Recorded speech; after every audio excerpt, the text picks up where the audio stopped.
Bonjour et bienvenue sur votre programme L'Opuscule Écarlate. Aujourd'hui, vous êtes sur le volet Book Review. Durant notre sommeil, nous accomplissons un tri. Nos souvenirs de la veille se séparent en deux, ceux qu'il faut oublier et ceux qu'il faut mémoriser. Paradoxalement, le phénomène d'oubli, donc d'abandon de l'ancienne peau, est nécessaire au bon fonctionnement de notre cerveau. Si nous devions nous souvenir de tout ce qui nous arrive dans la journée, notre cerveau serait rapidement encombré, puis saturé. Il s'épuiserait à gérer une si grande masse d'informations, ce qui nous empêcherait de réfléchir ou de former de nouveaux souvenirs. Quant aux rêves, leur fonction est de récupérer des morceaux de mémoire qui ont été évacués par erreur et que l'inconscient considère nécessaire de conserver malgré tout. La boîte de Pandore, c'est le roman dont je vais vous parler aujourd'hui. C'est un roman de science-fiction écrit par Bernard Werber et publié en 2018 aux éditions Albin Michel. C'est un pavé de 550 pages que j'ai emprunté à la médiathèque. Alors, la boîte de Pandore fait référence à une péniche théâtre.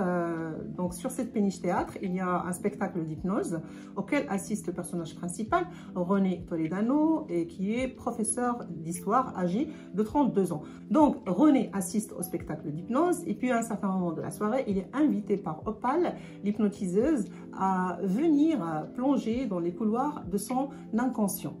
Il accepte et choisit de se retrouver dans l'une de ses vies antérieures durant laquelle il a été héroïque. La séance d'hypnose commence alors et René se retrouve face à une série de portes numérotées, chacune de ces portes correspondant à l'une de ses vies antérieures. Alors à un certain moment, il y a un voyant rouge qui s'allume sur l'une d'elles et il s'y engouffre et se retrouve alors à un moment crucial de l'une de ses vies antérieures. Il ressort de cette expérience complètement en transe et profondément perturbé. À partir de là, et après avoir découvert l'hypnose régressive, René décide de l'utiliser pour remonter dans le passé, le réécrire pour influencer le présent et modifier la mémoire collective. Et ce, d'autant plus que René est convaincu qu'il y a certains faits historiques qui ont été falsifiés et qu'il est urgent de rétablir la vérité. En fait, certains personnages mettent en doute la validité de cette méthode. C'est le cas notamment de Élodie, qui est la collègue de René. Et il est suggéré, à travers le personnage de Élodie, que les souvenirs récupérés sous hypnose peuvent être faux ou manipulés. Dans le détail, l'utilisation de l'hypnose régressive dans le roman permet au personnage d'accéder à des informations cruciales, mais elle est également, comme je l'ai déjà dit, utilisée pour souligner les limites de la connaissance humaine et les risques de la manipulation de l'esprit.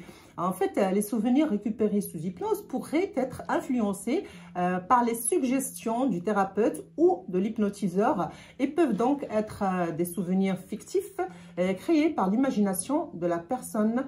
Dans ce roman, l'auteur fait revivre les Atlantes, habitants de l'île mythique engloutie. Il présente l'Atlantide sous la forme d'un paradis terrestre vieux de 12 000 ans, où les hommes vivaient en paix.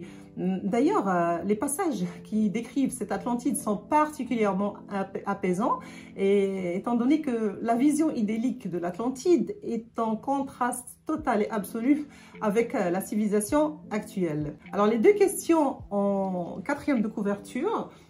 Savez-vous qui vous êtes vraiment? Êtes-vous sûr de ne pas avoir vécu d'autres vies?